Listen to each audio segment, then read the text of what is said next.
What You Don't Know. You Don't Know is the podcast that digs into the fascinating, the forgotten, and the flat-out weird corners of science, religion, politics, psychology, history, and more. Hosted by a curious duo, each episode is a lively and thought-provoking conversation that'll leave you saying, "How did I not know that?" If you're into peeling back layers, questioning what you thought you knew, or just love a smart and engaging chat, then this podcast is for you.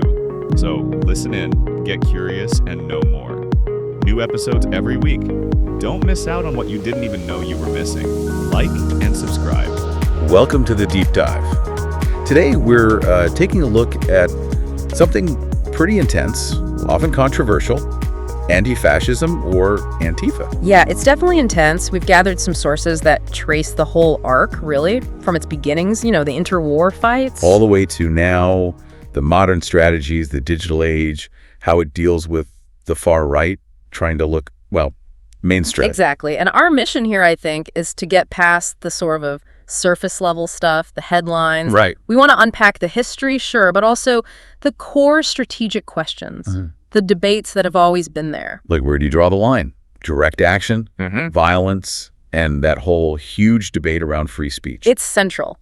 And the sources, they really set the stage right away. There's this quote from the anarchist Buenaventura Durruti. Oh, yeah, that was powerful. It is. He just lays it out. Fascism is not to be debated. It is to be destroyed. Doesn't leave much room for ambiguity, does it? Not at all. And that really hits the core challenge. So many people, especially in the West, kind of think fascism is, safely dead, done and dusted after 1945. But the sources argue that's a dangerous mistake. A huge mistake. They argue for recognizing the transhistorical terror of fascism, meaning the threat doesn't just disappear, it's continuous, even when fascists aren't holding state power. Okay, so if we're talking about anti-fascism, we first need to be really clear on what fascism itself is. How do the sources define it? Not just as, a historical bad guy. Right, we need something for political analysis. A really solid definition comes from Robert Paxton, the political scientist. Paxton. He defines fascism as a kind of political behavior. Behavior, not just belief. Exactly.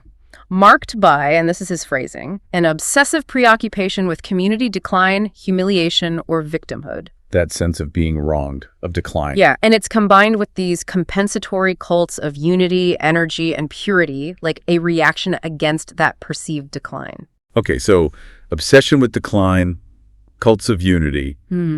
What else? Crucially, it involves abandoning democratic liberties, just tossing them aside, and pursuing goals of internal cleansing and external expansion using, and this is a key phrase, redemptive violence. Redemptive violence. Okay. Wow, that paints a picture. Violence as a purifying force. Precisely. It's a definition with real political weight. So if that's the enemy... Then how do we define the resistance anti-fascism? I mean, literally, it's just opposing fascism, right? On the surface, yes. But the sources stress that politically, it's always been more than that. It's seen as a method of politics, a kind of self-identity, and definitely a transnational movement. Got it. And there's been disagreement from the start. Oh, absolutely. Right from the early days, a big split. You had some on the left pushing for, legal routes, legislation, moderate tactics. The institutional approach. Right.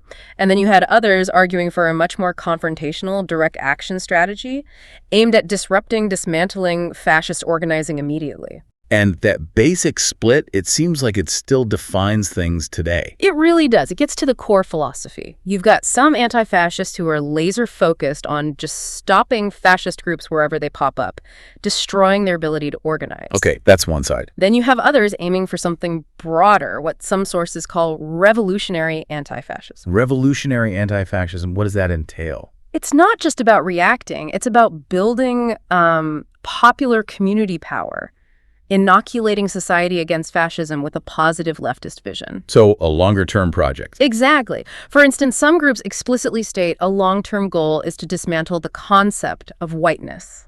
Not people, but the concept. Right, the historical political project of hierarchy that whiteness represents. The idea is to abolish the conditions where fascism can even take root. That really connects the short-term fight to a much bigger transformative goal. Okay, let's trace that confrontational strategy back. Where did it really start? The direct action stuff. The sources point way back. 1898 France, during the Dreyfus Affair, that whole period was explosive. Right, a real flashpoint for anti-Semitism and nationalism. Totally. You had these proto-fascist groups emerging, like the Ligue Antisémitique, and in response, anarchists and socialists banded together. They formed the Coalition Revolutionnaire specifically to contest these reactionary gangs in the glorious street. In the street, so direct confrontation was the idea from the get-go. Absolutely. And they weren't just debating. Yeah. There's a great specific example from Marseille. Anarchists were blocked from entering an opposition meeting. So what do? Go home? No. They smashed through a glass door to storm in and disrupt the proceedings. Wow. So that physical disruption model, it was there right at the beginning. Born right there, taking the fight to their organizing spaces. It's striking how early this stuff appeared. And yet the mainstream left, the institutional parties, often seemed to miss the boat, didn't they? They underestimated the threat. Dramatically underestimated it. It's a recurring theme.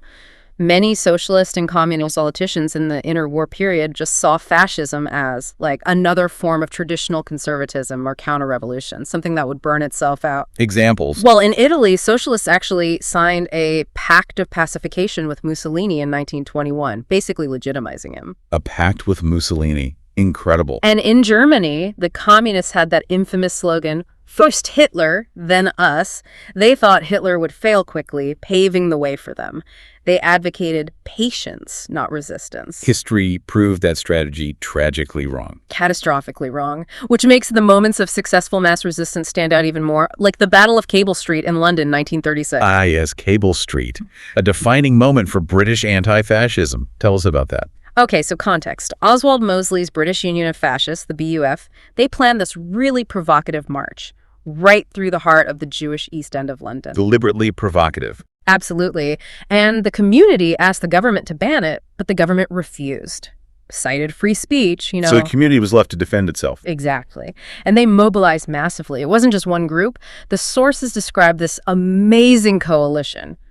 Bearded Orthodox Jews, shoulder to shoulder, with rough and ready Irish Catholic dockers. Wow. Building barricades. Serious barricades. They used an overturned lorry, mattresses, furniture, even paving stones ripped from the street. A proper blockade. And they had a slogan.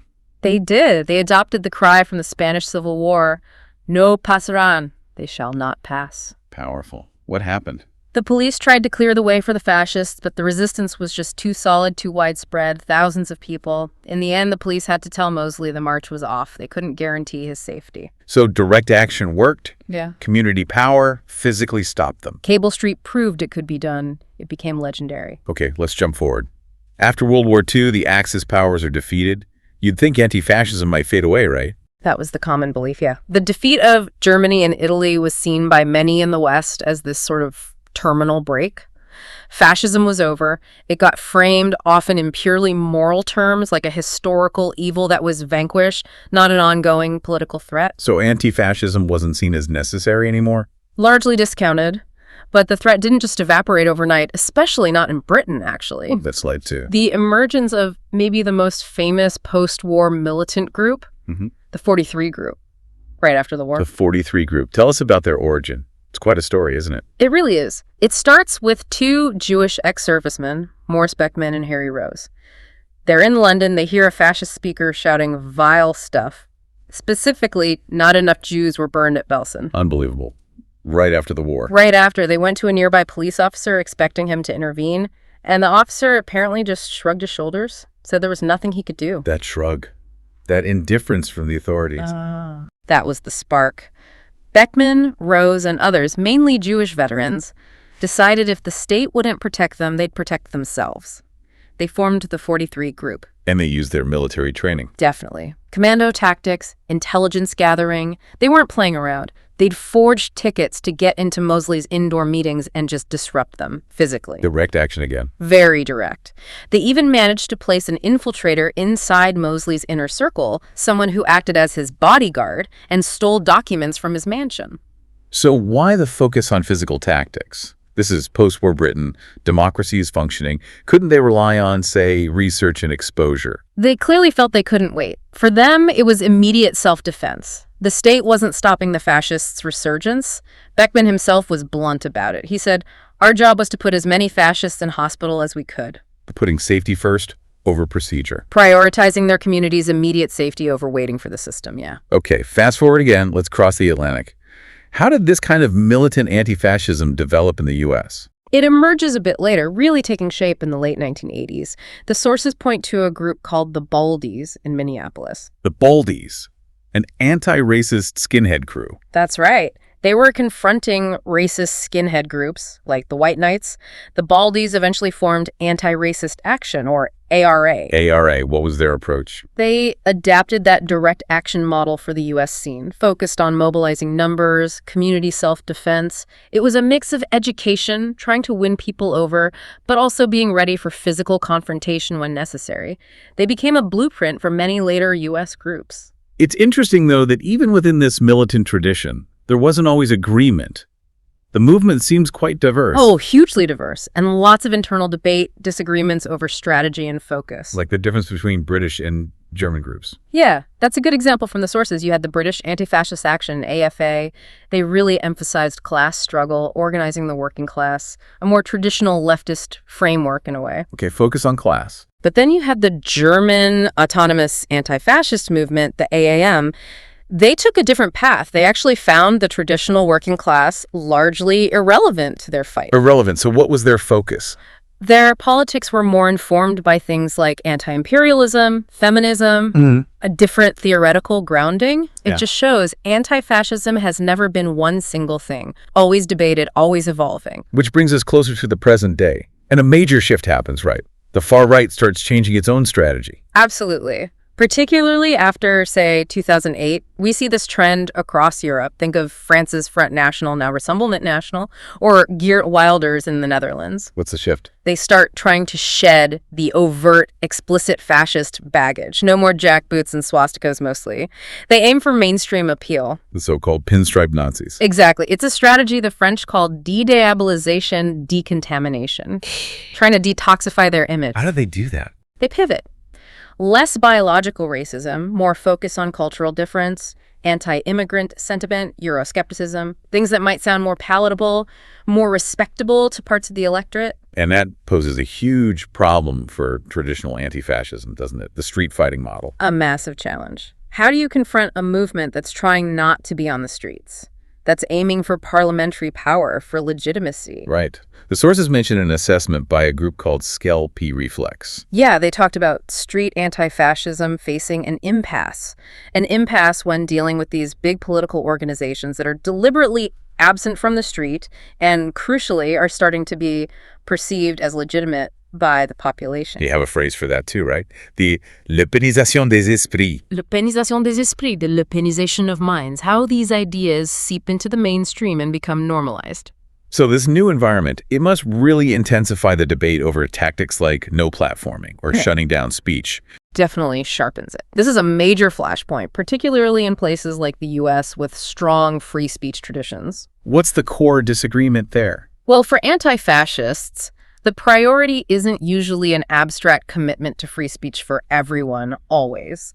The priority is the political struggle against fascism and protecting the vulnerable communities it targets. So they reject the standard liberal argument. They often reject what they see as a classically liberal rights-based approach, yeah.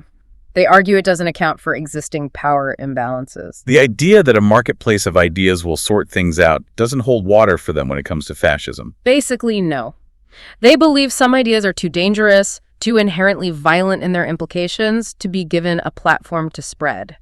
There's an interesting anecdote from Greek anti-fascists. Oh, yeah. They apparently find the whole American hand-wringing over free speech for fascists a bit strange. Very American, they call it. How do they see it? Well, there's a popular Greek expression they sometimes use, which sums it up.